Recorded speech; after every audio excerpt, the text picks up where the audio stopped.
ॐ असतो मा सद्गमय तमसो मा ज्योतिर्गमय मृत्योर्मा अमृतं गमय।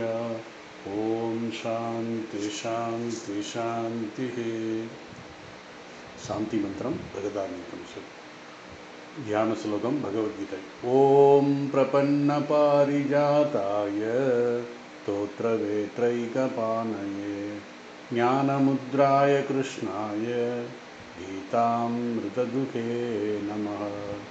सर्वोपनिषतो गावो दोक्ता गोपालनन्दनः पार्थो वत्सत्सुधी भोक्ता दुक्तं गीतामृतं महत्। वसुदेवसुतं देवं तं च चानूरमर्दनं देवकी परमानन्दं कृष्णं वन्दे जगद्गुरुं। मूकं करोति वाचालं पङ्गुं लङ्घयते गिरिं यत्कृपातमहं वन्दे परमानन्दमाधवम्। எட்டாவது அத்தியாயம் அக்ஷர பிரம்ம யோகம். அதில் 11வது ஸ்லோகம் நான் இன்னும் கம்ப்ளீட் பண்ணலை. அந்த 11வது ஸ்லோகத்தில் அக்ஷரம், அந்த ஓம்கார அக்ஷரத்தை பற்றி சொல்ல போகிறாரு. 13வது ஸ்லோகத்தில் எதக்ஷரம் வேத விதோ வதந்தி, எந்த, அதாவது இந்த ஸ்லோகத்தினுடைய இது என்னென்னா மோக்ஷ பலன், மோக்ஷ பதம், மோட்சத்துக்கான மார்க்கத்தை சொல்லக்கூடியது அப்படின்னு சொல்லி. இந்த வேதங்கள் முழுவதுமே எதை பற்றி சொல்லி கொண்டிருக்கிறது, எதனுடைய பிரபாவங்கள் பாடிக்கொண்டிருக்கிறது அப்படின்னா அந்த அக்ஷரத்தை பற்றி தான் சொல்லிகிட்டு இருக்கு. அதே மாதிரி விஷந்தி எதையோ வீதராகா, யதீந்திர நமஸ்ரீ யதிராஜாயன்னு சொல்கிறோம் இல்லையா, இந்த எதையோ முயற்சி செய்கிறார்கள். இந்த இடத்துல இன்னொரு பொருள் என்னென்னா சந்நியாசிகள். விஷந்தி, அதுலேயே இருக்காங்க. விஷந்தி எதையோ வீதராகா, வீதராகான்னா அதாவது ராகத்வேஷத்தையும் கட்டுப்படுத்தி முறைப்படுத்தி. எதற்காக இதெல்லாம் என்னென்னா விஷந்தி வீபூர்வக சந்தி, அப்படி இருக்காங்க. எல்லாத்தையும் துறந்து வைராகிய ராகத்வேஷத்தையும் கட்டுப்படுத்தி அப்படி விரதத்தோட, அதாவது அதனுடைய கடுமையான தவத்தில் இருக்கிறாங்க. எதற்காக இருக்காங்க அப்படின்னா அந்த அக்ஷரத்தை பற்றி தெரிஞ்சுக்கிறதுக்கு அப்படின்னு சொல்லி. ஸோ வேதத்தில் முழு வேதமும் எதை பற்றி, இப்போ எதனுடைய பெருமை சொல்லுதுன்னா இந்த அக்ஷரத்தை பற்றி தான் சொல்லுது. அதே மாதிரி இந்த சன்னியாசிகள் எல்லாத்தையும் துறந்து அவர்கள் இதற்காக தவம் இருக்கிறார்கள் அப்படின்னா எதற்கு அப்படின்னா இந்த இதுக்கு தான். 3வது பதம் தான் யத் இச்சந்தோ பிரம்மச்சரியம் சரந்தி. இந்த பிரம்மச்சாரிகள் எதற்காக, எதை இச்சை, எதை விரும்பி அவர்கள் வீட்டை விட்டு குருகுலத்துக்கு வந்து எளிமையான வாழ்க்கை வாழ்ந்து எதற்காக வருகிறார்கள் அப்படின்னா அந்த பதத்துக்காக தான். ஆக 3 வகையான விஷயம் சொல்கிறாரு. சன்னியாசிகள், அதே மாதிரி வேதம் சொல்லப்பட்டிருக்கிறது, பிரம்மச்சாரிகள் வாழ்க்கை அதை நோக்கி தான் போய்கிட்டு இருக்கு.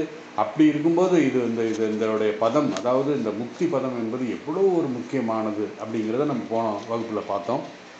அதில் எத் இச்சந்தி பிரம்மச்சரியம் சரந்திங்கிற பதத்தை தான் நம்ம இப்போ பார்க்க போகிறோம். எதை ஒன்றை விரும்பி இந்த பிரம்மச்சாரிகள் எதை நோக்கி போகிறார்கள் அப்படின்னா இந்த தன்னுடைய சுகபோகங்களை எல்லாம் துறந்து அந்த பிரம்மச்சாரி வாழ்க்கை வாழ்ந்து குருகுலத்தில் இருக்கிறாங்க. சரந்தி அப்படின்னா பின்பற்றுகிறார்கள், பிரம்மச்சாரியத்தை பின்பற்றுகிறார்கள். இங்கு பிரம்மச்சாரியம் என்பது சங்கர் சொல்கிறது என்னன்னா, குருகுல வாசத்தில் அந்த பிரம்மச்சாரி அல்லது மாணவன் செய்ய வேண்டிய காரியங்களைத்தான் பிரம்மச்சாரி அப்படின்னா. அதாவது குருகுலத்தில் இருந்து குருவுக்கு பணிவிடைகள் செய்து ஞானம் அடைய வேண்டும் என்ற ஒரே நோக்கத்தோடு அவனுக்கு சில நியமங்கள் சொல்லப்பட்டிருக்கிறது. ஏன்னா அவன் குருகுலத்தில் இருக்கான், அவன் சில நியமங்கள் குரு சொல்வார் அவனுக்கு. அதை அந்த பிரம்மச்சாரி விரதமாக எடுத்துக்கொண்டு அதை பின்பற்றுகிறார். இந்த விதத்தில், அதாவது இந்த விரதத்தில் எந்த வகையான போகமும் இருக்கக்கூடாது. உங்களுக்கு தெரியும், பிரம்மச்சாரியம்ங்கிறது ரொம்ப சிம்பிள் லைஃப், ஹை திங்கிங் அப்படிங்கிற மாதிரி சொல்லுவாங்க. உடலாகட்டும், உணவாகட்டும், தங்குமிடமாகட்டும் ரொம்ப எளிமையானதாக இருக்கணும். ஏன்னா எதையுமே டிபெண்ட் பண்ணி இருக்கக்கூடாதுங்கிறதுக்காக தான் இந்த எளிமையான வாழ்க்கை. அவன் எந்தவித போகத்தையும் மனதில் வைத்திருக்கக்கூடாது. தன்னுடைய முழு கவனத்தையும் ஞானம் பெறுவதை பற்றியே நினைக்க வேண்டும். ஏன்னா போகத்தில் அவனுக்கு மனசு போயிடுச்சுன்னா நல்ல ஃபோன் வாங்கணும், அல்லது நல்ல என்ன சொல்கிறது ஆப்பிள் ஃபோன் வாங்கணும், அது இல்லை வேறு எங்கே நல்லா போகணும், இங்கே போகணும் அங்கே போகணுங்கிற ஒரு விருப்பத்தோடு இது செய்யும்போது என்ன ஆகும் அப்படின்னா அவனுடைய முழு கவனம் அந்த ஞானத்தில் இருக்கக்கூடாது. அதனால் பிரம்மச்சாரியம்ங்கிறது குருகுல வாசத்தில் வேறு எதையும் திங்க் பண்ணாமல் குருவோட பணிவிடை செய்து அவன் அந்த ஞானம் பெறுவதை பற்றி தான் நினைக்கும். சாஸ்திரத்தினுடைய அர்த்தத்தை மனனம் செய்யணும், சாஸ்திரத்தினுடைய உட்பொருள் என்ன என்பதை சிந்திக்க வேண்டும். பிறகு முக்கியமான விஷயம் என்னென்னா குருவுக்கு அங்கு சேவை செய்ய வேண்டும், மனப்பூர்வமாக குருவுக்கு சேவை செய்ய வேண்டும். இவைகள் எல்லாம் பிரம்மச்சாரிய விரதத்தில் நியமமாக சொல்லப்பட்டிருக்கிறது.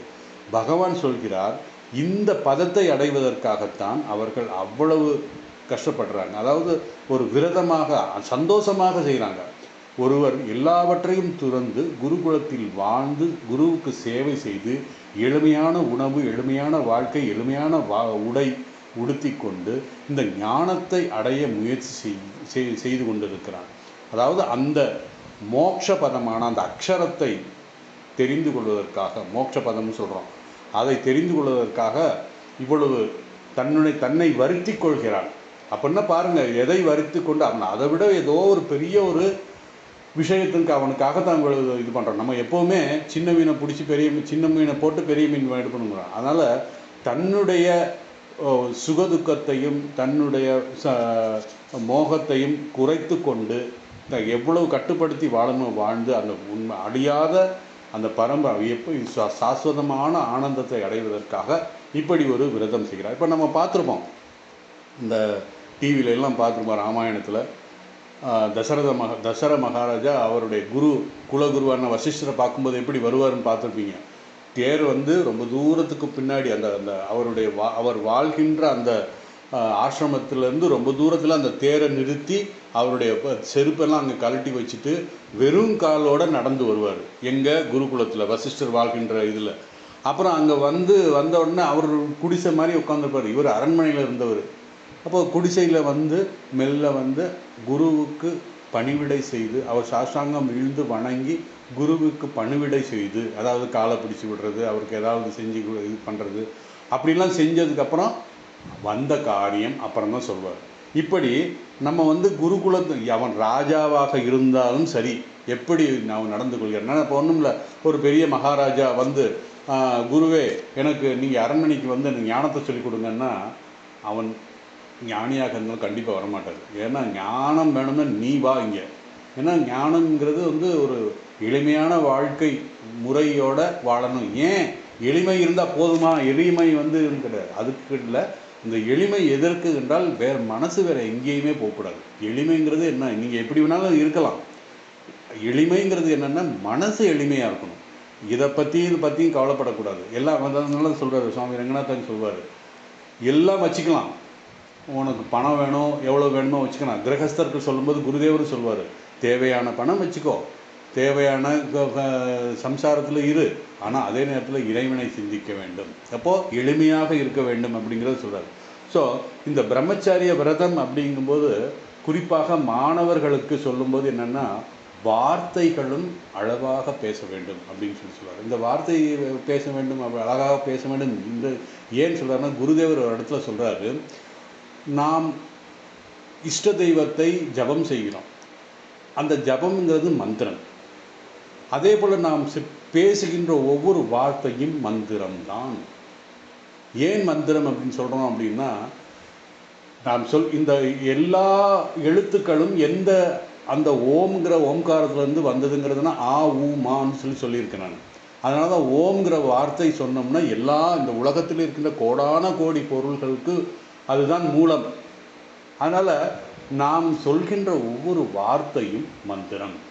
அதனால தான் ரொம்ப அழகாக பேசணும், தேவையாக மட்டும்தான் பேசணும் அப்படிங்கிறோம்.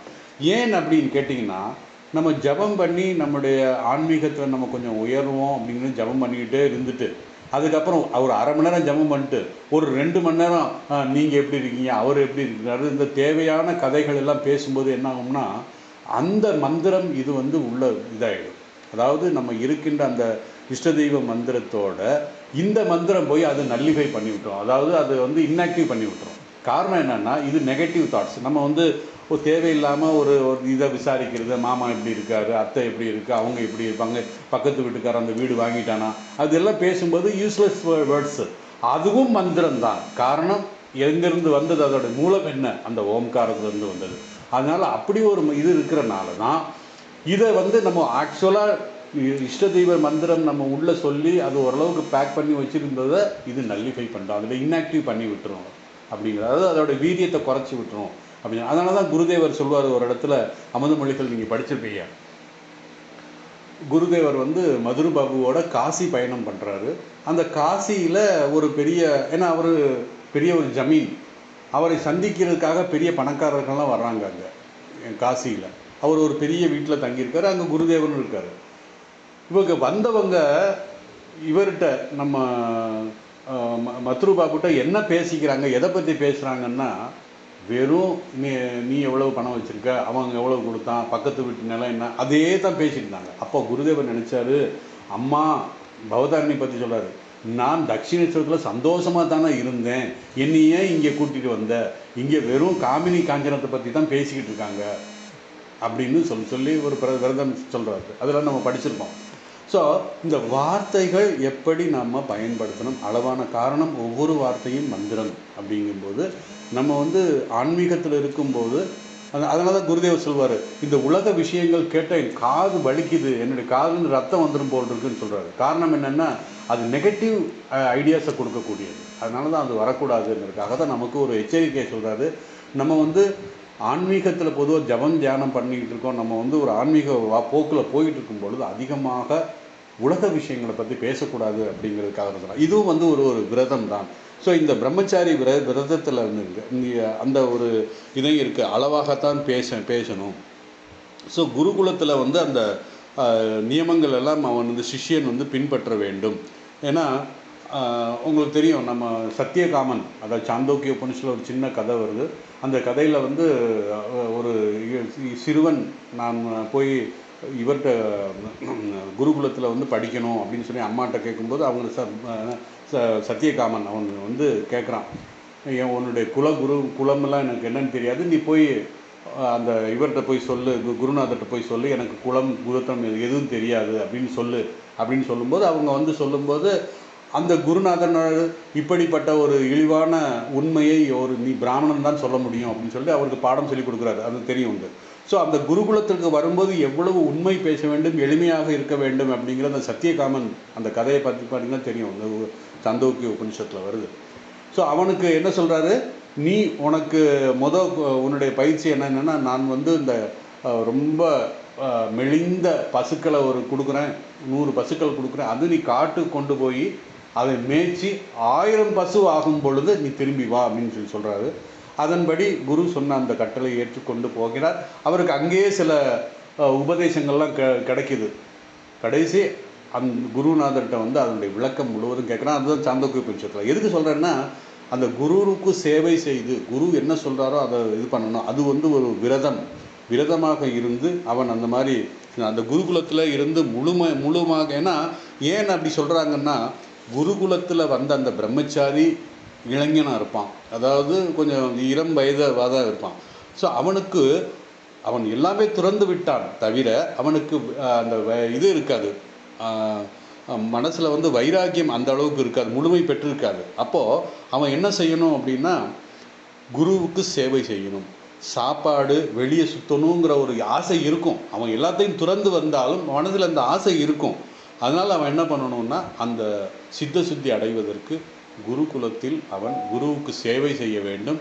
அது இல்லாமல் அவன் வந்து அங்கே ஆசிரமத்தில் இருக்கிற எல்லா வேலையும் தன்னுடைய வேலையாக செய்யும்போது தன்னுடைய சித்த சுத்திக்காகத்தான் அவன் அதை செய்யணும் அப்படிங்கிற இதோட சொல்லும்போது மனம் சித்த சுத்தி அடையும் பொழுது அவனுக்கு அந்த ஞானம் தெளிவாகும்.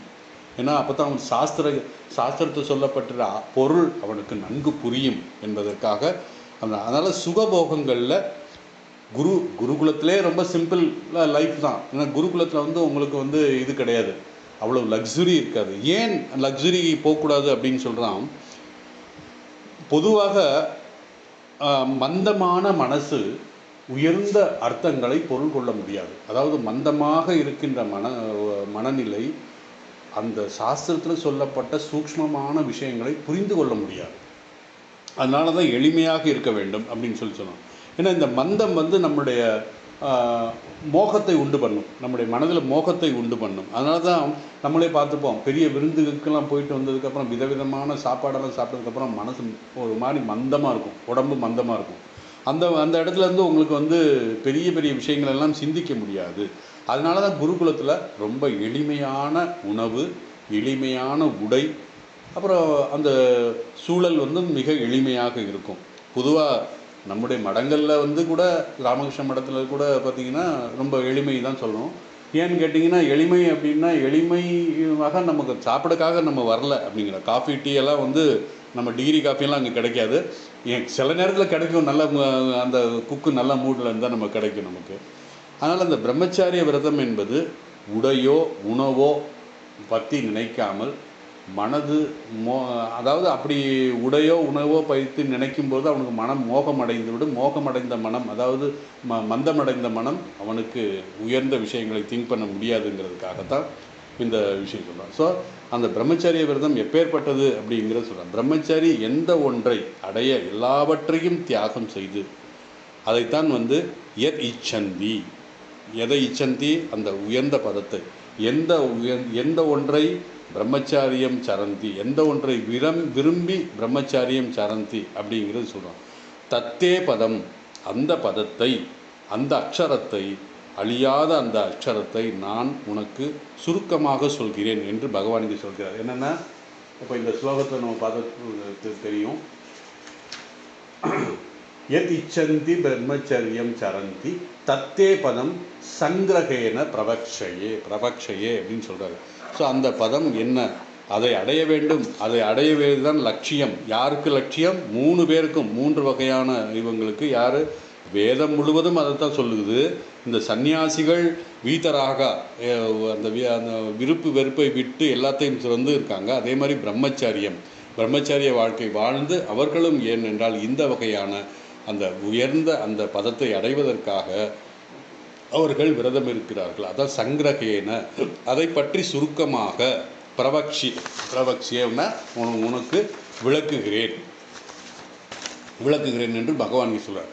ஆக தியாகம் மற்றும் எத்தனையோ தவம் செய்து இவை எல்லாம் எதற்காக என்றால் அந்த அக்ஷரம், வேதத்தை அறிந்தவர்கள் எதை லட்சியமாக கொண்டு பேசுகிறார்கள் என்றால் அந்த அக்ஷரத்தை, அதைத்தான் உனக்கு நான் சுருக்கமாக சொல்லப் போகிறேன் என்று அர்ஜுனனுக்கு ஒரு உற்சாகத்தை ஊட்டுகிறார். ஏன்னா இதை புரிந்து கொண்டால், எதை தெரிந்து கொண்டால் எல்லாம் தெரிந்து கொண்டதுன்னு சொல்கிறாரோ, அதே மாதிரி இந்த பதத்தை நீ புரிந்து கொண்டால் எல்லாம் உனக்கு புரிந்து விடும் அப்படின்னு சொல்லி அதை சொல்வதற்காகத்தான் அப்படின்னு ஒரு உற்சாகத்தை ஊட்டுகிறார் பகவான். யாருக்கு? அர்ஜுனுக்கு. இதனை விளக்க இப்போ சொல்லிட்டார் பகவான். ஆனால் 20லேருந்து 22 3 ஸ்லோகத்தில் இதை பற்றி சொல்ல போகிறார். ஆனால் இப்போவே அதை பற்றி சொல்லி இந்த 11வது ஸ்லோகம் சொல்லிட்டார். ஸோ ஸ்லோகத்தில் 12, 13 மீண்டும் என்ன சொல்ல போகிறான்னா, அந்த மரண காலத்தில் அந்த கடைசி அந்திம நேரத்தில் எந்த நியமங்களை கடைபிடிக்க வேண்டும் என்று தான் திருப்பி 12, 13 சொல்ல போகிறாரு. அதோட 13ஓட சொல்லி முடிச்சிடுவார், அந்த நியமத்தை சொல்லி முடிச்சிடுவார். இந்த மோட்ச பதத்தை பற்றி 20லேருந்து 22 தான் சொல்ல போகிறார். இருந்தாலும் இப்போவே ஒரு தடவை அதை பற்றி ஒரு என்ன டேஸ்ட்டு உண்டு பண்ணி விட்றாரு பகவான். அப்புறம் இதோடைய அதாவது இந்த ஸ்லோகத்தின் முக்கியத்துவம் பற்றிய ஒரு சாரத்தை பற்றியும் சொல்ல போகிறார். அதாவது முனிகளும் ரிஷிகளும் அடைவதற்காக தவம் செய்கின்ற அவ்வளோ உயர்ந்த ஒரு விஷயம் அப்படிங்கிறதுக்காகத்தான் இதெல்லாம் இப்படி சொல்கிறாரு. பிரம்மச்சாரி தன்னுடைய எல்லாவற்றையும் துறந்து குருகுலத்தில் வாழ்ந்து அவன் சாதனை செய்கிறான். எதற்காக? அந்த பதத்தை அடைவதற்காக. அந்த பதத்தை நான் சுருக்கமாக உனக்கு சொல்லப் போகிறேன். எந்த ஸ்லோகத்திலேருந்து 20லேருந்து 22 வரைக்கும் அப்படின்னு சொல்லிட்டு இந்த ஸ்லோகத்தினுடைய இன்னொரு சிம்பிள் மீனிங், அதாவது வேற ஒரு வெர்சன் என்ன சொல்கிறாங்க அப்படிங்கிறதையும் பார்த்துருவோம். ஏன்னா வேதம் முழுவதும், அதாவது இந்த அக்ஷரம் என்ற வார்த்தை விளக்கம் வேதம் முழுவதும் சொல்லப்பட்டிருக்கிறது. விஷந்தி யத் எதையோ வீதராக, தொடர்ந்து இறைவனை தியானித்து கொண்டிருக்கின்ற அந்த சந்நியாசிகள் பற்றுகளையும் உறவுகளையும் துறந்துவிட்டு இந்த அக்ஷரத்தை அடைவதற்காக அக்ஷரத்தை லட்சியமாக கொண்டு மன ஒருநிலையோடு இருக்கிறார்கள். அவர்களுக்கு வேறு எந்த சிந்தனையும் இல்லை. எத் இச்சந்தி, எதை மனதில் விருப்பத்தோடு முழு மனதோடு முழு விருப்பத்தை, எப்போவுமே ஒரு விஷயத்தில் விருப்பம் இருந்தால் தான் நமக்கு போக முடியும்.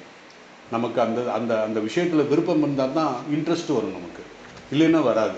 ஸோ இது முழு விருப்பத்தோடு இந்த பதத்தை புரிஞ்சு கொள்ள வேண்டும் என்று அந்த பரம்பொருளை அடைய விரும்புகின்ற அந்த பிரம்மச்சாரிகள் என்ன சொல்கிறாங்க? பிரம்மச்சாரிகள் அப்படிங்க சொல்லும்போது என்ன சொல்கிறாருன்னா, பிரம்மணி சரதி இது பிரம்மச்சாரி என்று சங்கரர் சொல்கிறார். பிரம்மணின்னா பிரம்ம பரம்பொருளை அடைய வேண்டும் என்று அந்த விரதத்தை பின்பற்றி நடக்கிறார்கள், குருகுல வாசம் செய்கிறார்கள் அப்படின்னு சொல்லி வேறு எந்த எண்ணமும் அவர்களுக்கு இல்லை. இந்த பிரம்மச்சாரியம் என்பதற்கு 2 பொருள் இருக்குது. புலன்களை கட்டுப்படுத்துதல், புலன்களைன்னா அகத்திலும் புறத்திலும் புலன்களை கட்டுப்படுத்தி கடவுளை பற்றி இறைவனை பற்றி மட்டும் சிந்தனை வைத்துக் கொள்வது ஒரு பொருள், சிந்திக்க முயற்சி செய்வது ஒரு பொருள். 2வது பொருள் அழியாத உண்மையான சாஸ்வதமான அந்த பரம்பொருளை சிந்தித்து வாழ்வதே பிரம்மச்சரிய விரதம். பிரம்மணி சரதி இது பிரம்மச்சரியம். மேலும் யார் ஒருவன் தொடர்ந்து இந்த அக்ஷரம் என்ற ஒரு அக்ஷரத்தை, ஒரே அக்ஷரத்தை, ஒற்றை அக்ஷரத்தை பிரம்மணி அக்ஷரம் என்ற ஒரே அக்ஷரத்தை தியானம் செய்து கொண்டிருக்கிறானோ, பற்றுகளை விட்டு விவேக வைராக்கியத்துடன் இருக்கிறானோ, அவன் கடைசியில் நிச்சயமாக அந்த அக்ஷரத்தை அடைவான். அக்ஷரத்தை அடைவான் என்றால் அக்ஷரத்தை உணர்வான், அந்த அழியாத பிரம்மனை அடைவான் என்று இந்த க்ஷரத்தினுடைய தத்துவத்தையும் அவன் புரிந்து கொள்வான். க்ஷரம் என்றால் என்ன? அழியக்கூடியது. அழியக்கூடியது எது? உடல் மனம். இந்த உடல் மனம் தத்துவத்தை புரிந்து கொண்டு க்ஷரம் என்ற தத்துவத்தை, அழிகின்ற இந்த தத்துவத்தையும் புரிந்து கொண்டு அழியாத தத்துவத்தை, சாஸ்வதமான தத்துவத்தை அவன் அறிய விரும்புகிறான், அடைகிறான். தத்தே பதம் சங்கிரகேன பிரவக்ஷியே. அந்த அக்ஷரம், அந்த அழியாத அந்த பதத்தினுடைய பெருமையை நான் உனக்கு விளக்கப் போகிறேன், சுருக்கமாக விளக்கப் போகிறேன் அப்படின்னு சொல்கிறார். இந்த 11வது ஸ்லோகத்தின் சாரம் என்னென்னா, வேதத்தை அறிந்தவர்கள், வேதத்தை முழு வேதமும் என்ன சொல்லியிருக்குன்னா இந்த அழியாத அக்ஷரத்தை பற்றி தான் சொல்லப்பட்டிருக்கிறது. ஸோ அந்த அக்ஷரத்துக்காகத்தான் இந்த சந்நியாசிகள் அதை அடைய விரும்புகிறார்கள். அந்த நிலையில் அந்த அக்ஷரத்தினுடைய பெருமையை நான் உனக்கு சுருக்கமாக சொல்கிறேன். உபாசகன் தன்னுடைய மனம் இந்திரியங்களை கட்டுப்படுத்தி பற்றை துறந்து பிரம்மச்சரிய வாழ்க்கையை பின்பற்றி அவன் அந்த அக்ஷரத்தை உணர்கிறான். அக்ஷரம் என்ற கதவை உங்களுக்கு நான் காட்டப்போகிறேன் என்று பகவான் சொல்கிறார். இந்த அக்ஷரத்தினுடைய பதம் என்ன? இந்த நாம் ஒவ்வொரு பெயரையும், அதாவது ஒரு பெயரை கேட்டவுடன் நம்முடைய அந்த பெயருடைய பொருள் அல்லது அந்த பெயருடைய நபர் நம்முடைய மனதில் தோன்றும். அதாவது ஒரு பொருளை சொல்லும்போது ஏதாவது ஒரு பொருள் நம்ம சொன்னோம்னா அந்த பொருளுக்கு அல்லது அந்த பொருளுக்கான பெயர் நம்முடைய மனதில் வரும். அதனால்தான் இந்த பெயர் வடிவம் மற்றும் பொருளுக்கு மிக நெருக்கமாக உறவு இருக்கிறதுன்னு சொல்லுவாங்க சமஸ்கிருதத்தில். அதனால் ஒவ்வொரு சொல்லுக்கும் 2 பொருள் இருக்கிறது. அதனால் பதார்த்தம் அப்படின்னு சொல்கிறோம் நம்ம. பத ப்ளஸ் அர்த்தம்.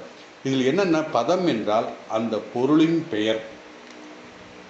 அதாவது இந்த பொருளின் பெயர் எப்படின்னா சப்தத்தில் தான் வரும். இப்போ நம்ம ஒரு பெயரை உச்சரிக்கும் போது அது சப்தத்தை வரும். அந்த சப்தம் உணரும் போது பிறகு அந்த அர்த்தம் என்னங்கிறது புரியும். அந்த அர்த்தம், பதங்கிறது சப்தம், அர்த்தம்னா அதனுடைய பொருள். அந்த குறிப்பிட்ட பொருளின் அர்த்தம் நமக்கு உணர்வோம். இந்த சப்தம் அதனுடைய பொருள் நம்முடைய மனதில் நமக்கு அப்போ டக்குன்னு ஃப்ளாஷ் ஆகும். எப்பொழுது அந்த பொருளை பார்க்கிறோமோ அல்லது அதை பற்றி கேட்கிறோமோ அதனால் அந்த பொருளை பார்த்தவுடன் கேட்டவுடன் அந்த பொருளினுடைய அர்த்தம், அதனுடைய வடிவம், அதனுடைய பயன் நமக்கு புரியும். அதனால் பத அர்த்தம் அப்படின்னு சொல்லுவோம். பகவான் இங்கே என்ன சொல்கிறார்னா, இந்த அக்ஷரத்தை பற்றிய சுருக்கமான விளக்கம் நான் உனக்கு சொல்கிறேன். எதை வேதத்தில் அழியாதது என்று சொல்கிறதோ அதை நான் உனக்கு சொல்கிறேன் அப்படின்னு சொல்கிறாரு. சந்நியாசிகள் தன்னுடைய மனதை கட்டுப்படுத்தி அந்த பரம்பொருளை தியானம் செய்கிறார்கள். ஏன்? மனதில் இறை சிந்தனை வர வேண்டும் என்பதற்காக. மனம் கட்டுப்படுத்தி அவர்கள் இறைவனை பற்றி நினைக்கிறார்கள். மனம் கட்டுப்படவில்லை என்றால் இறைவனை பற்றி சிந்திக்க முடியாது. அதனால் குருவின் துணை, சாஸ்திரத்தினுடைய துணையுடன் இறைவன் அருளால் மட்டும்தான் நான் அந்த பரம்பொருளை சிந்திக்க முடியும். அதற்கு மேல் தொடர்ந்து பயிற்சி செய்ய வேண்டும். இந்த 3 இருக்கணும், ப்ளஸ் பயிற்சி இருக்கணும். இதை நாமே செய்ய வேண்டும். எனக்காக வேறு யாரும் செய்ய முடியாது. நான் அந்த முக்தி பதத்தை அடைய வேண்டும் என்றால் நான் தான் குருவினுடைய துணை நாட வேண்டும், சாஸ்திரத்தினுடைய பொருளை உணர வேண்டும், குருவினுடைய உதவியால், பிறகு இறை அருள் வேண்டும் அப்படின்னு சொல்லி மனதை கட்டுப்படுத்துவதன் மூலம் என்ன பயன் என்று கேட்கலாம். இந்த மனதை கட்டுப்படுத்துவதன் மூலமாக நம் மனதில் தோன்றுகின்றன ராக துவேஷம், ராகம் என்றால் பற்று, துவேஷம் என்றால் வெறுப்பு, இதை நீங்கி பிறகு நாம் அந்த பிரம்மச்சாரிய வாழ்க்கையை நடந்து, அதாவது பிரம்மணி, அதாவது பிரம்ம காமி, அதாவது மனதில் இருக்கின்ற அந்த காம ராகத்வேஷங்கள் நீங்கினால் மனசில் என்ன இருக்கும் அப்படின்னா பிரம்ம காமி, பிரம்மத்தை அடைய வேண்டும் என்ற ஒரே ஒரு ஆசை மட்டும்தான் இருக்கும் அப்படின்னு சொல்லுவாங்க. ஸோ இந்த சுலோகத்தில் அக்ஷரம் அப்படிங்கிற இந்த உயர்ந்த பதத்தை பகவான் சொல்லியிருக்கார். அக்ஷரம் என்றது ஓம்காரம் என்று 13வது ஸ்லோகத்தில் சொல்ல போகிறாரு. இந்த ஓம்காரத்தை பற்றிய நம்ம 6வது அத்தியாயத்தில் தியான யோகத்தில் நம்ம விரிவாக பார்த்துருக்கோம். இந்த ஓம்காரத்தை பற்றி தான் இந்த ஸ்லோகத்தில் 6வது அத்தியாயத்திலையும் சொல்லப்பட்டிருந்தது. அதே போல் முண்டக்க உபனிஷத்துலையும் சொல்லப்படுகிறது. அதே போல் நம்ம கட உபனிஷத்தில் யமதர்மராஜாவும் நச்சிகேதனும் உடைய உரையாடல் ஓம்ன்ற அக்ஷரத்தை பற்றி தான் இருக்குது. அதை தான் இந்த பதத்தை, இந்த அக்ஷரங்கிறத இதைத்தான் ஓம்காரம் தான், இந்த ஓம்காரம் தான். இந்த இடத்துல கிருஷ்ணரும் அர்ஜுனனும் இந்த ஓம்காரத்தை பற்றி ஓம்கார உபாசனை செய்ய வேண்டும், தியானிக்க வேண்டும் என்று அங்கே கடோபனிஷத்தில் யமதர்மராஜா நச்சிகேதருக்கு சொல்கிறாரு. இங்கே பகவான் கிருஷ்ணர் அர்ஜுனனுக்கு சொல்கிறார். ஆக ஓம்காரத்தினுடைய முக்கியத்துவம் என்னங்கிறத 13வது ஸ்லோகத்தில் நம்ம பார்க்க போகிறோம். இனி 12வது ஸ்லோகம். இந்த 12வது ஸ்லோகம் 13வது ஸ்லோகம் மீண்டும் அந்த உபாசகன் மரண வேளையில் கடைசி நேரத்தில் எதை பற்றி சிந்திக்க, எப்படி இருக்க வேண்டும் என்று சில நியமங்கள் சொல்கிறாரு. இந்த இடத்துல 3 நியமங்கள் சொல்கிறாரு. இப்போ ஸ்லோகத்தில் படிக்கிறேன்.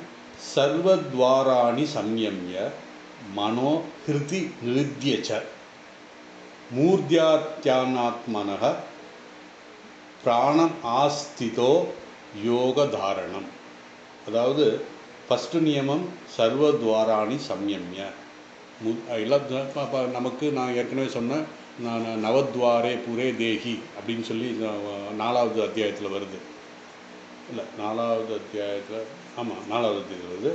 அது ஒரு நியமம். நவத்வாரம்னா இந்திரியங்களுடைய கதவுகள் அப்படின்னு சொல்லி நவத்வாரம் இருக்குது. அப்புறம் சில உபநிஷத்தில் 11 துவாரம் இருக்குதுன்னு சொல்லி சொல்கிறாங்க.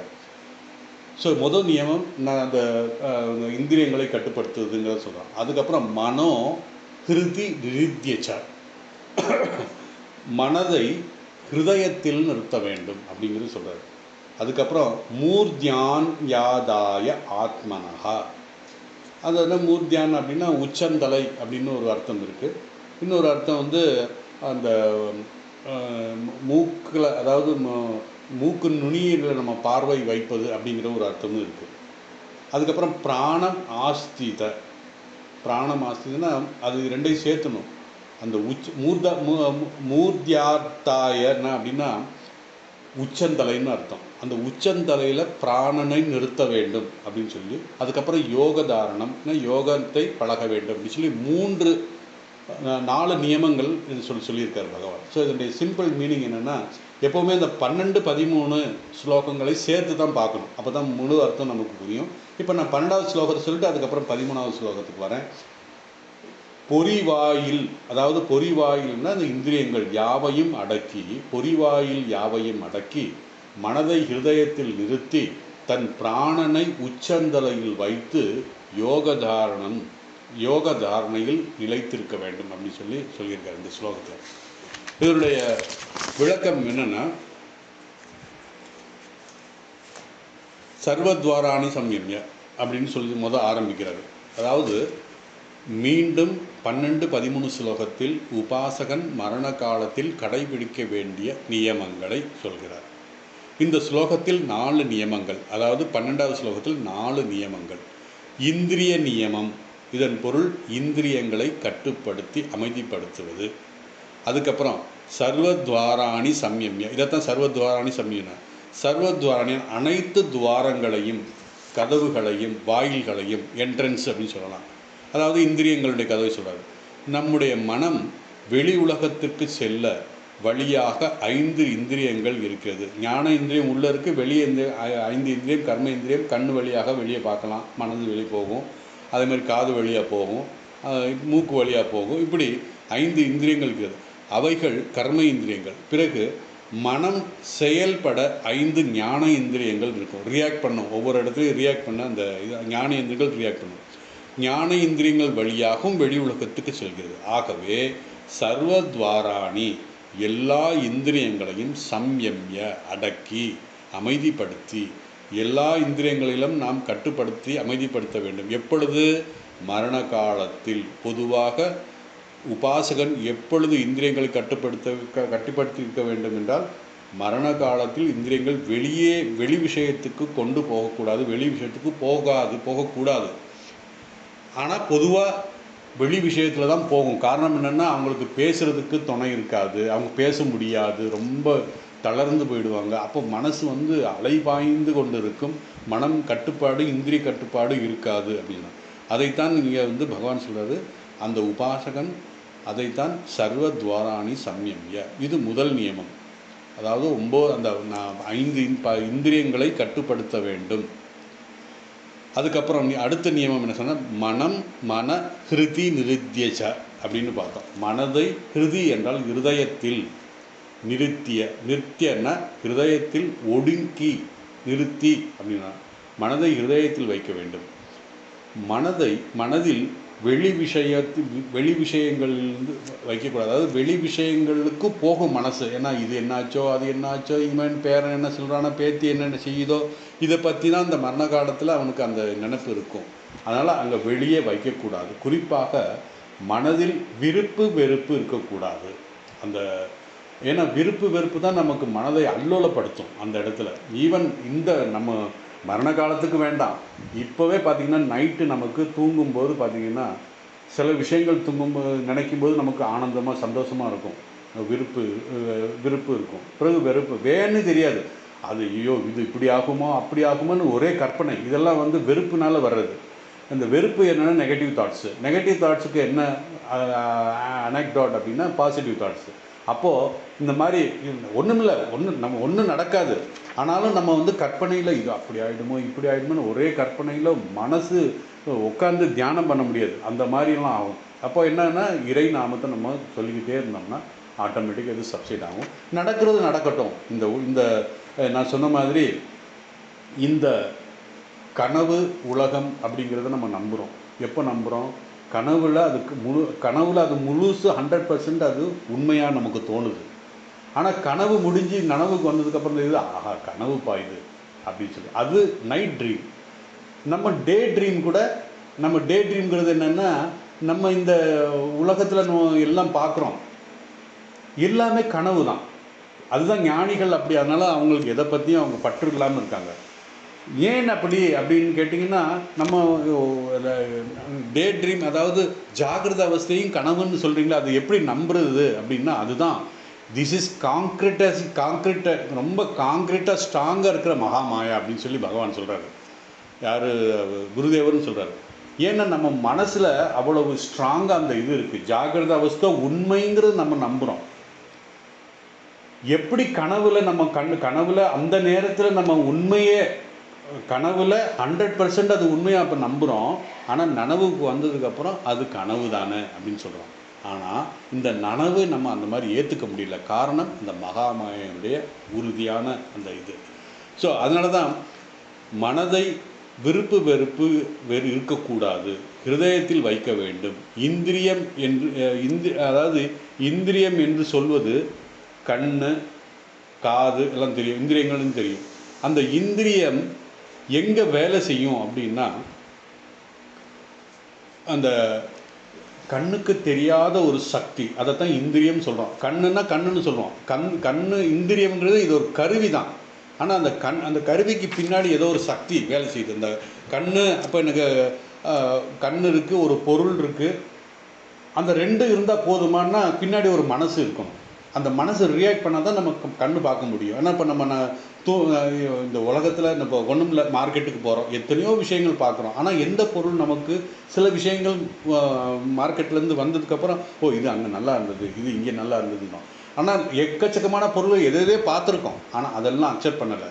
காரணம் என்னென்னா, இந்த கண்ணுங்கிறது ஒரு இன்ஸ்ட்ருமெண்ட்டு, வெளியே அந்த இந்திரிய அர்த்தம் அப்படிங்கிறது அங்கே ஒரு பொருள், அந்த ரெண்டுமே இன்ஸ்ட்ருமெண்ட் தான். ஆனால் அதை ரியாக்ட் பண்ணுறதுக்கு மனசு, அந்த மனசு ரியாக்ட் பண்ண ஒரு கண்ணுக்கு தெரியாத ஒரு சக்தி ஒன்று இருக்குது. அந்த இந்திரியம், மனம், புத்தி, அகங்காரம், இதைத்தான் நம்ம அந்த கரணம் என்று சொல்கிறோம். அந்த ஒவ்வொரு இந்திரியங்கள் செயல்படும் இடம் இந்த உடலில் இருக்கிறது. அதாவது கண் செயல்படுற இடம் ஒன்று இருக்குது, அந்த பார்க்கும் இந்திரியம் செயல்படும் இடம் கண், கேட்கும் இந்திரியம் செயல்படும் இடம் காது, அதெல்லாம் நம்ம பார்த்துருக்கோம். இந்த கண்ணுக்கு தெரியாத இந்திரிய சக்தி வெளிப்படும் இடம் கோளகம் அப்படின்னு ஒரு இது சொல்கிறாங்க. அது வந்து சாஸ்திரத்தில், நம்ம சாஸ்திரத்தில் சொல்லப்பட்டிருக்கு. இது சயின்டிஃபிக்காலாம் இது சொல்ல முடியாது. காரணம், நிறைய விஷயங்கள் சயின்டிஃபிக்கில் சொல்ல முடியாத விஷயம் சாஸ்திரத்தில் சொல்லப்பட்டிருக்கு. இந்த கோளகம் அப்படிங்கிற இடத்துல தான் இந்த கண்ணுக்கு தெரியாத சக்தி அந்த பொருளுக்கும், அதாவது இந்திரியத்துக்கும் இந்திரிய அர்த்தத்துமான அந்த பொருளுக்கும் ஒரு லிங்க் உண்டாக்கும் அப்படின்னு சொல்லி நம்முடைய சாஸ்திரம் சொல்லுது. அதான் கோளகம் அப்படின்னு சொல்கிறோம். இந்த 5 கர்ம இந்திரியங்கள் 5 ஞான இந்திரியத்திற்கும் கோளகம் என்ற ஒரு இடத்தில் செயல்படுகிறது. ஆனால் மனம் என்ற அந்த கரணம் கோளகம் என்ன, அந்த மனதினுடைய கோளகம் என்ன, மனம் எந்த இடத்துல வேலை செய்யும் அப்படிங்கிற கேள்வி வரும்போது அந்த வேலை செய்யும் இடம் நம்முடைய சாஸ்திரத்தும் சொல்கிறது ஹிருதயத்தில். அதனால தான் ஹிருதயத்தில் ஒரு சில விஷயங்கள் வந்து உணர்ச்சி பூர்வமான விஷயங்கள், ரொம்ப எமோஷனல் பீப்புள் உடனே ரியாக்ட் பண்ணுவாங்க அது. ஆனால் சில பேர் நிதானமாக எல்லாம் இது பண்ணுவாங்க. காரணம் என்னென்னா, ஹிருதயம் வந்து ரொம்ப உணர்ச்சி வசமான இடம், அதை கட்டுப்படுத்த வேண்டும். ஹிருதி அப்படிங்கிற ஹிருதயத்தில் அந்த உணர்ச்சிகளை கட்டுப்படுத்தி செய்யணும். உணர்ச்சிகள் அப்படிங்கிறது அனாத்மாவை பற்றி குறிக்கிறது. ஆனால் நம்ம வந்து எடுக்க வேண்டிய டெசிஷன், எடுக்க வேண்டிய அந்த என்ன சொல்லுது, அந்த டெசிஷன் வந்து தீர்க்கமாக இருக்கணும், உணர்ச்சி வசப்படக்கூடாது. அப்படிங்கிறதுனால அந்த உணர்ச்சி வசம் பட்டு எடுக்கின்ற முடிவு அவ்வளவு தெளிவாக இருக்காது அப்படிங்கிறதுக்காக சொல்கிறோம். ஸோ நம்முடைய சாஸ்திரத்தில் சொல்கிறது, இந்த ஹிருதயம் என்று சொல்லப்படுகிறது, அங்குதான் மனதினுடைய கோளகம் இருக்குது, அங்கே தான் ரியாக்ட் பண்ணும். நம்முடைய ஹிருதயம் தான் மனதில் இருப்பிடம். மனம் வந்து மனதுடைய இருப்பிடம் ஹிருதயம் அப்படின்னு சொல்லி நம்முடைய சாஸ்திரம் சொல்கிறது. ஆனால் விஞ்ஞானபூர்வமாக, அறிவியல் அறிஞர்கள் இதை அறிய மாட்டார்கள். இந்த மனதின் இருப்பிடம் யாரும் கண்டுபிடிக்க முடியவில்லை இதுவரைக்கும். அந்த அறிவியல் அறிஞர்கள் சயின்டிஃபிக் மூலமாக எதையுமே அவங்களால சொல்ல முடியல. பிரெயினை பற்றி தான் சொல்ல முடியும், மைண்டை பற்றி அவங்களால சொல்ல முடியாது. இது ஒரு புரியாத புதிராக இந்த அறிவியல் உலகத்துக்கு இருக்கிறது. ஆனால் நம்முடைய சாஸ்திரம் மனதின் இருப்பிடம் ஹிருதயம் என்று உறுதியாக சொல்கிறது. இதை பற்றிய பல உபனிஷத்து பற்றில தைத்திரிய உபனிஷத்தை குறிப்பாக சொல்லப்பட்டிருக்கிறது, அதை கண்டுபிடித்திருக்கார்கள். அதனால்தான் இங்கு மனம் ஹிருதயத்தில் வைத்து, அதன் பொருள் என்னன்னு சொல்கிறாங்கன்னா, அந்த ஹிருதயத்தில், அதாவது இதன் பொருள் என்னென்னா, இந்திரியங்களின் சக்தி கோளகத்தில் வைத்து வெளிய விஷயத்தில் செல்லாமல் இருக்க வேண்டும். அதாவது அந்த ரியாக்ட் பண்ணுற இடத்த வந்து ஹிருதயத்தில் வைக்கணும் அப்படின்னு சொல்கிறாரு. அந்த கோளகத்தில் இருக்க வேண்டும். குறிப்பாக மரண காலத்தில் இந்த இந்திரியங்கள் அந்த இடத்தில் இருக்க, அதாவது அந்தந்த இந்திரியங்கள் அந்தந்த இடத்துக்கு போயிடும். இப்போ என்ன வெளியே போயிடும். அதனால் அது வெளியே ஏன் போகுதுன்னா, வெறுப்புனால வெளியே போகுது, அந்த இடத்துக்கு சென்று விடும். அப்படி செல்லாமல் அந்த மனதை அப்படின்னு ஹிருதயத்தில் நிறுத்த வேண்டும். இல்லை என்றால் மனம் நம்முடைய கட்டுப்பாட்டில் இருக்காது. அது ஒரு சின்ன ஒரு இதில் நான் படிக்கும்போது பார்த்தேன், ஒரு 90 வயது ஆன ஒருவர் பல வருட காலம் மடத்தில் ஆன்மீக பயிற்சி செய்தவர், சன்னியாசி அல்ல, ஒரு இல்லற பக்தர் தான் அவர். ஆனால் மனதில் அந்த ஆசிரமத்தில் சேவை செய்துக்கிட்டு இருந்தார். 90 வயசு ஆயிடுது. அவருக்கு மரணம் வரவில்லை, அதே நேரத்தில் வாழ்வதற்கும் விருப்பம் இல்லை. அப்படி ஒரு இக்கட்டான சூழ்நிலை இருந்தார். அப்போ அவர் என்ன சொன்னார், ஒரு நாள் அந்த மடத்தில் உள்ளவர்கிட்ட சொன்னார், எனக்கு 4 நாள் தண்ணீர் கொடுங்க, அதுக்கப்புறம் என்னை தனியாக விட்டுடுங்க அப்படின்னு சொன்னார். அவங்க உடனே அங்கே ஆசிரமத்தில் இருந்தவங்க சரி ஒன்றும் பிரச்சனை இல்லை. ஏன்னா அவர் வந்து ஒரு என்ன தெய்வீக இதோட, அதாவது இந்த ஒரு அமைதியான ஒரு ஆசிரமத்தில் தெய்வீக எண்ணத்தோடு அவர் மனதை உடலை விடணும், சரீரத்தை விடணும்னு நினைக்கிறாரு அப்படின்னு நினச்சி என்ன பண்ணாங்க, சரின்னு சொல்லி அவரை 4 நாள் தண்ணி கொடுத்துட்டு அதுக்கப்புறம் எந்த வித தொந்தரவு பண்ணாமல் எதையும் நிர்பந்திக்காமல் அவரை அப்படியே விட்டுட்டாங்க. அப்படி இருக்கும்போது 7-8 நாட்கள் அவரை ஆகிடுச்சு. அந்த உடம்பில் வந்து சக்தி இல்லை, தண்ணி மட்டும் குடிக்கிற அதையும் நிறுத்திட்டார். இப்போது சக்தி இல்லை. அதனால் என்ன ஆகுதுன்னா, சில நேரத்தில் அவருக்கு மெமரி வருது, சில நேரத்தில் மெமரி வரமாட்டேங்குது. அப்படி இருக்கார். கிட்டத்தட்ட சரீரத்தை, அதாவது அந்த உடலை விடுறதுக்கு தயாராகிட்டு இருக்கார். அந்த நபர் அவருடைய கழுத்தில் ஒரு ருத்ராட்ச மாலை போட்டிருக்காரு. அவரை சந்திக்க இன்னொரு பக்தர் வந்தார். வரும் பொழுது அந்த அட்டெண்டர் மாதிரி ஒருத்தர் இருக்கார், அந்த மரணப்படுக்கையில் இருக்கிறவருக்கு அட்டெண்டர் மாதிரி ஒருத்தர் இருக்கார். அந்த நபர் அவரை சந்திக்க வந்தவர் ஒரு இளைஞன். அவர் பார்த்துட்டு சொன்னார், இவர் இந்த மரணப்படுக்கையில் இருக்கிறவர் ஒரு பெரிய ருத்ராட்ச மாலை போட்டிருந்தார். அந்த ருத்ராட்ச மாலையில் ஒரு ருத்ராட்சம் எனக்கு வேணும் அப்படின்னு சொல்லி அவர் அட்டெண்டர் மாதிரி இருக்கிறவர்கிட்ட சொன்னார்.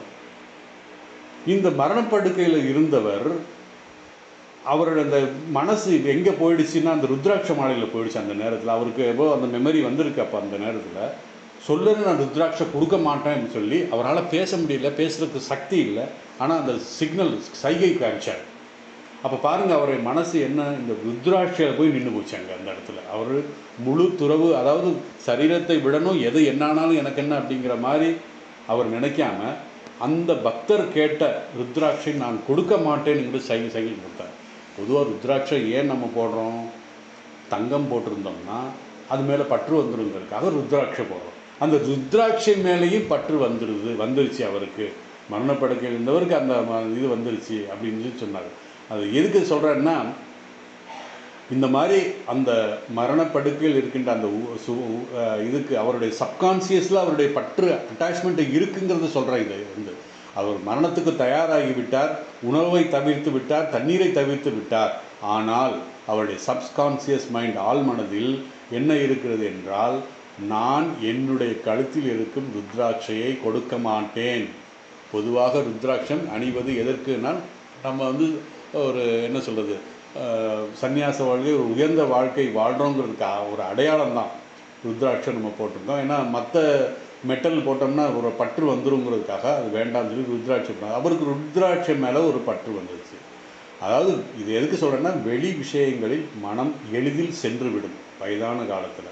அதனால் நான் வயது ஆன காலத்தில் அப்படி வெறுப்புகளுக்கு எந்த விருப்பமான பொருள்களை வைத்து கொள்ளக்கூடாதுங்கிற சொல்கிறேன். ஏன்னா சில பேர் வயசானதுக்கப்புறம் தான் எல்லாம் இது வேணும் அது வேணும் உள்ளே வச்சுக்குவாங்க.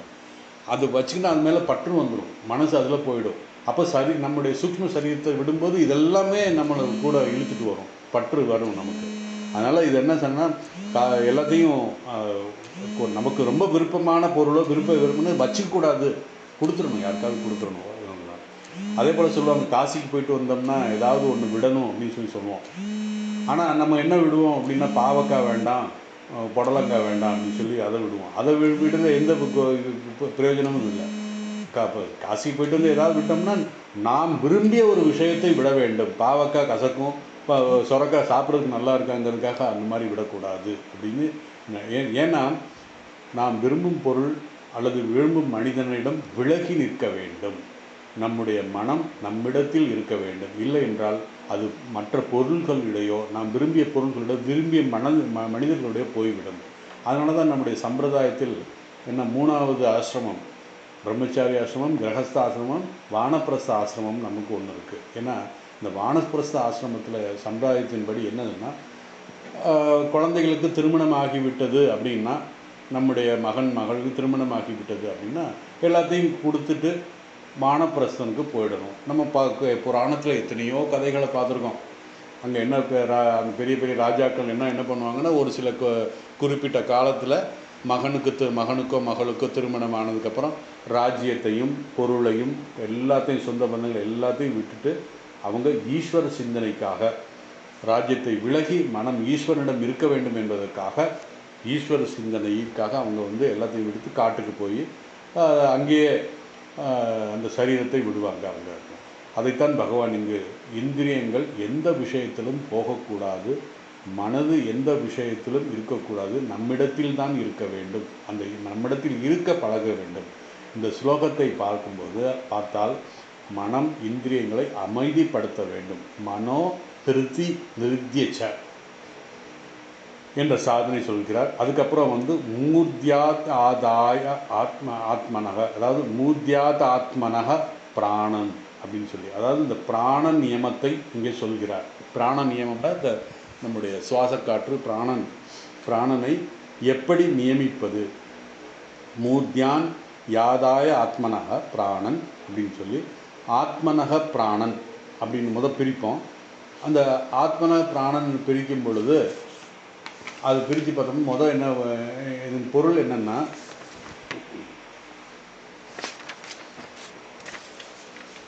தன்னுடைய பிராணன் அல்லது அவரவர்களுடைய பிராண சக்தி. இந்த பிராணன் என்றால் உதாரண பிராணனை பற்றி தான் நம்ம பேசிக்கிட்டு இருந்தோம். இந்த உதாரண பிராணனை பற்றி தான் இங்கேயும் சொல்கிறாரு. இந்த உதான பிராணனை மூர்த்தியான்யாதாய, அந்த மூர்த்தியான் ஆதாய பிரித்தால் மூர்தானி ஆதாய அப்படின்னு வரும். மூர்தானி என்றால் உச்சந்தலையை குறிக்கிறது, ஆதாய என்றால் வைத்து. மூர்த்தியான் ஆதாய அப்படின்னா மூர்த்தியான் ஆதாய ஆத்மனக பிராணன் அப்படின்னு சொல்கிறார். அதாவது இந்த உதான பிராணனை உச்சந்தலையில் வைத்து, எதை ஆத்மன பிராணன், அதாவது ஒருவனுடைய பிராண சக்தியை தன்னுடைய பிராணன் உச்சந்தலையில் வைக்க வேண்டும். ஏன்னா நம்முடைய உடலில் பல லட்சம் நாடிகள் இருக்கிறது என்று அறிவியலும் சொல்லுது, சாஸ்திரமும் சொல்லுது. அந்த சில லட்சக்கணக்குன்னு சொல்லி இவங்க நம்பரை சொல்கிறாங்க அறிவியலில், நம்ம சாஸ்திரத்துலேயும் இருக்குது, இத்தனைன்னு சொல்லி இருக்குது. அந்த நாடியின் வழியாக, அதாவது நம்முடைய உடலில் இருக்கின்ற அந்த லட்சக்கணக்கான நாடிகள் ஏதோ ஒரு நாடியில் சுசும்னா நாடி அப்படின்னு ஒன்று இருக்குது, ஒரு பேர் இருக்குது. அந்த நாடியின் வழியாக சரீரம், அந்த சூக்ஷ்ம சரீரம் சென்றால் அப்போ பிறவி இல்லை அப்படிங்கிறது நம்ம சாஸ்திரம் சொல்லப்படுது.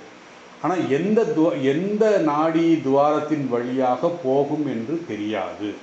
அது வந்து உபாசகன், அதாவது உபாசகன் நல்ல ஒரு ஆன்மீக வாழ்க்கை வாழ்ந்து உயர்ந்த ஞானத்தோடு போயிருந்தால் அது வேறு பிரச்சனை. ஆனால் சாதாரண மனிதனுக்கு இந்த ஜீவன் எந்த இடத்துல போகுதுங்கிறத பக்கத்தில் இருக்கிறவங்களுக்கும் தெரியாது, அவருக்கும் தெரியாது. ஸோ எந்த நாடியின் வழியாக போகிறதோ அதற்கேற்ற மாதிரி அவருக்கு அடுத்த வாழ்க்கை, அடுத்த பிறவி இருக்கும், அதற்கு தகுந்த பாதை அவருக்கு வரும், அதற்கான கதியையும் அவன் அடைவான், அடுத்த ஜென்மம் அவன் எப்படி இருக்கும் அப்படிங்கிறது அந்தந்த நாடியை பொறுத்து இருக்குங்கிறது நம்மளோட சாஸ்திரம் சொல்லுது. அப்படி இதன் அடிப்படையில் இந்த உபாசகன் தன்னுடைய பிராணனை சுசும்னா நாடியின் வழியாக பிராணனை எடுத்து செல்ல வேண்டும். இந்த சுசும்னா நாடி நம்முடைய உச்சந்தலையில் முடிவடைகிறது என்று சாஸ்திரம் சொல்கிறது. ஆகவே தன்னுடைய பிராண சக்தியை சுசும்னா நாடியின் உச்சந்தலையில் நிறுத்த வேண்டும். இதெல்லாம் முடியுமா அப்படின்னு கேட்காதீங்க, இதெல்லாம் வந்து சாஸ்திரத்தில் சொல்லப்பட்டிருக்கிறது. இறந்த ஒரு மனிதனின் தலையை பார்த்தால் நமக்கு எந்த நாடியின் வழியாக தன்னுடைய சூக்ஷ்ம சரீரத்தை விட்டாருங்கிறது தெரியாது. அவரவர் எந்த பாதை அவங்க பிராரத்துக்கு ஏற்ற மாதிரி தாம் செய்த கர்மா, அதாவது என்ன சொல்கிறது, பிராரத்த கர்மாங்கிறது சொல்கிறதுக்கு முன்னாடி அந்த எந்த மாதிரியான கர்மங்கள் செய்தானோ அவனுடைய பிரார்த்தம் எப்படி இருக்கோ அப்படி தான் அவன் அந்த நாடி வழியாக வெளியே போகும் அப்படின்னு சொல்கிறான். ஆனால் ஆன்மீக சாதனைகள்லாம் செய்து குருவனுடைய அருளால், சாஸ்திரத்தினுடைய ஞானத்தால் நமக்கு நல்ல ஒரு வாழ்க்கை வாழ்ந்திருந்தால் நமக்கு அந்த சுசும்னா நாடியின் வழியாக போகும் அப்படின்னு சொல்லி சொல்கிறாங்க. ஸோ அதனால தான் இந்த சுசும்னா சூக்ஷ்ம சரீரத்தை அந்தந்த நாடியின் வழியாக போகும்போது அவருடைய பிறவி அப்படி இருக்கும் அப்படின்னு சொல்லுவாங்க. சில ஆசிரமங்களில் நான் இது கேள்விப்பட்டதில்லை, ஆனால் நான் ஒரு இடத்துல படிச்சிருக்கேன். சில ஆசிரமங்களில் இறக்கும் தருவாயில் இருக்கின்றவர்களை நம்ம கேள்விப்பட்டிருக்கோம். அமுதமொழிகளுக்கும் கங்கை கரையில் கொண்டு போய் அவருடைய கால் படிகிற மாதிரி வைப்பாங்கன்னு சொல்லுவாங்க. இன்னொரு சில இடத்துல என்ன சொல்லுவாங்கன்னா, அவருடைய தலையில் அந்த இறக்கின்ற இப்போ போயிடும், இப்போ காற்று போயிடும் அப்படிங்கிற நினைக்கும் போது அவருடைய தலையில் தேங்காயை உடைப்பாங்களாம். அது ஏன்னு தெரியல, ரொம்ப கொடூரமாக இருக்குது. அந்த சில சம்பிரதாயங்கள் இருக்குது. அப்போது அந்த தேங்காய் உடைக்கும் போது அது அந்த எந்த நாடியின் வழியாக போச்சு, அதாவது இந்த சுசும்மா நாடியின் வழியாக அந்த சூக்ஷ்ம சரீரம் போக வேண்டும் என்று தேங்காய் உடைப்பாங்களாம். அது எதுக்குன்னு தெரியல. ஸோ பகவான் சொல்கிறார், இந்த உபாசகன் சுசும்னா நாடியின் வழியாக தன்னுடைய ஜீவனை, தன்னுடைய சூக்ஷ்ம சரீரத்தை வெளியே செலுத்தினால் அவனுக்கு பிறவியில்லா பெருநிலையை அடைவான் அப்படின்னு சொல்லி பகவான் சொல்கிறார். ஸோ அந்த 4 நியமங்கள் சொல்லியிருக்காரு. 4வது நியமம் என்னன்னா ஆஸ்தித யோக தாரணம். கடைசி நியமம் சொல்கிறாரு. யோக தாரணம் என்றால் மன ஒருமைப்பாடு, கான்சன்ட்ரேஷன் ஆஃப் மைண்டு. ஆஸ்தித என்றால் அதில் நிலைத்தவனாக, மனம் நம்மிடத்தில் இருக்க வேண்டும் என்பது ஒரு நியமம். அந்த மனம் நம்மிடத்தில் மட்டும் இருந்தால் பற்றாது, மனம் ஒரு நிலையில் இருக்க வேண்டும், ஒருமுகப்படுத்த வேண்டும். அதைத்தான் யோக தாரணம். தாரணம் அப்படின்னா ஒரு ஒத்த லைனில் போகணும் அப்படின்ற மாதிரி, மனம் ஒருமைப்பட்டு இருக்க வேண்டும். ஸோ முதல் வரியில் மனதை வெளி விஷயங்களுக்கு எடுத்து செல்லக்கூடாது. பிறகு மனதை நிலைப்படுத்த வேண்டும், பிராணனை உச்சந்தலையில் வைக்க வேண்டும். அதுக்கப்புறம் யோக தாரணம் என்பது மன ஒருமைப்பாட்டோடு இருக்க வேண்டும். அதாவது எதை அப்படி இந்த ஸ்லோகத்தில் மேலும் விளக்கம், எதை நினைத்து கொண்டு எதை மனதில் சொல்லிக்கொண்டு இந்த உயிரை, இந்த சூக்ஷ்ம சரீரத்தை விட வேண்டும் என்று பகவான் 4 நியமங்களை இங்கே சொல்லி அடுத்த ஸ்லோகத்தில் அந்த 16வது அத்தியாயத்தில் சொன்ன அந்த அக்ஷரத்தினுடைய விளக்கத்தை சொல்ல போகிறார். இந்த உபாசகன் இந்த நியமத்தின் மூலமாக அந்த அக்ஷரத்தை மனதில் தியானித்து கொண்டு சரீரத்தை விடும் பொழுது அவன் நிச்சயமாக அந்த ஓம்காரத்தில் பரபிரம்மனை அடைவான். கடைசி காலத்தில் அந்த உபாசகன் செய்ய வேண்டிய நியமத்தை பற்றி பகவான் இங்கே கூறினார். இனி இதனுடைய விளக்கம், இன்னொரு விளக்கம் இருக்கிறது. அதை அடுத்த வகுப்பில் நம்ம பார்ப்போம். ஓம் வசுதேவ சுதம் தேவம் கம்சசானூரமர்த்தனம் தேவகி பரமானந்தம் கிருஷ்ணம் வந்தே ஜெகத்குரும். ஸோ இந்த நியமங்கள் எல்லாம் ரொம்ப கடுமையான நியமங்களாக இருந்தாலும் இதெல்லாம் நம்ம தெரிஞ்சுக்கணும். தெரிஞ்சால் நாம் எல்லோரும் அந்த சரணாகதி அடைவோம். ஏன்னா கடைசி என்ன சொல்ல போகிறாருன்னா சர்வதர்மான் பரித்திஜ. இதெல்லாம் நம்மளால் முடியாது. சர்வதர்மான் பரித்திஜ மாமேவ சரணம் சொல்ல போகிறாரு. ஸோ இதெல்லாம் இப்படிலாம் இருக்குது அப்படிங்கிறத நம்மளாம் தெரிஞ்சுக்கணுங்கிறதுக்காக தான் பகவான் இதை விளக்குகிறார். இனி அடுத்த வகுப்பில் பார்ப்போம். நமஸ்தே.